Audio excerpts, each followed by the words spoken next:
Thank you, Mr. President.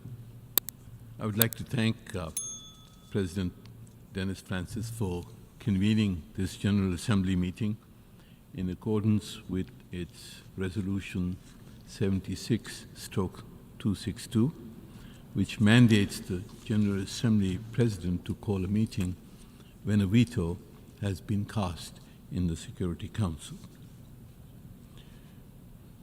Mr. President, the vetoed resolution presented by Algeria on behalf of the Arab group sought the approval of Palestine's long-standing application for full UN membership.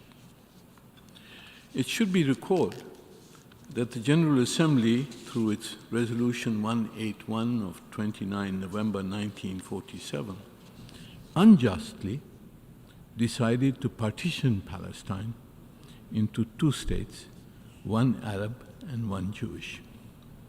While one of them, Israel, is now a member of the United Nations, the Palestinian state has been denied admission, although it meets all the criteria for membership. Over the past 7 decades, the Palestinian people have not only been denied the right to self-determination, where millions of them have been expelled from their homeland, but they have also been subjected to a prolonged and brutal foreign occupation for the past 57 years. It is this denial of self-determination and foreign occupation, this historic injustice, which is at the heart of the conflict and violence in the entire region. In Israel's latest and most brutal war against the Palestinian people in Gaza, over 35,000 Palestinian civilians, mostly women and children, have been killed, thousands more injured, and 2 million displaced by Israel's indiscriminate bombing of homes, schools, hospitals, civilian infrastructure, and religious sites across Gaza. Humanitarian aid has been blocked, humanitarian workers deliberately targeted, and the UN Relief Agency demonized to intensify the suffering of the Palestinian people. Famine and pestilence stalk the people of Gaza. The International Court of Justice has called this plausible genocide. Israel has disregarded the demands of the Security Council and the General Assembly for an immediate ceasefire.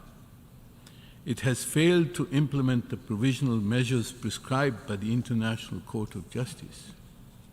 Now, the extremist Israeli leadership is threatening an assault on Rafah, which, as the UN Secretary General has stated, and I quote, would be an unbearable escalation, have a devastating impact on the Palestinians in Gaza, with serious repercussions on the occupied West Bank and across the wider region.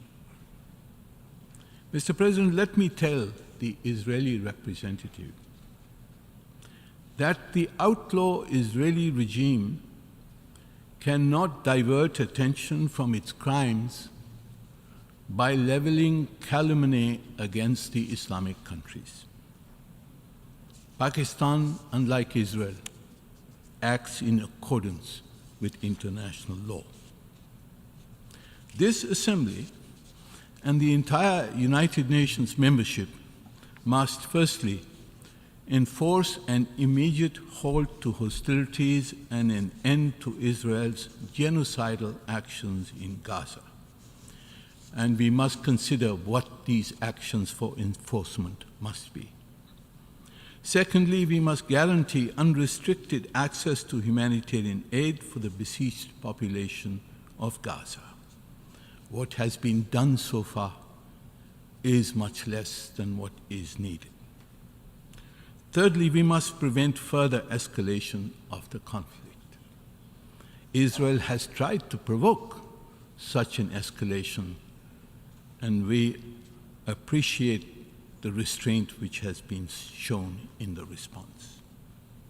Fourthly, we must provide international protection for the Palestinian population. They have been killed with brutality and impunity, and the United Nations must come to their rescue in the form of international protection. And fifth, we must revive the peace process to secure a two-state solution. And finally, but not the least, we must hold Israel responsible for its crimes. Mr. President, in the wake of the Gaza devastation, the only glimmer of hope has been the universal recognition of the imperative for a two-state solution. The admission of the State of Palestine as a full member of the United Nations would constitute a concrete political step towards the two-state solution and towards rectifying the historic injustice against the Palestinian people. The veto cast against Palestine's admission erodes the credibility of the assurances that have been held out of support for a two-state solution. The diplomacy now underway for peace in Palestine, in Israel and the region, would gain considerable momentum if the veto was lifted and Palestine's admission to the United Nations recommended by the Security Council. Mr. President, this Assembly, reflecting the wishes of the international community, must urge the Security Council to reconsider and to recommend Palestine's application for membership of the United Nations. I thank you, sir. I thank the distinguished representative of Pakistan.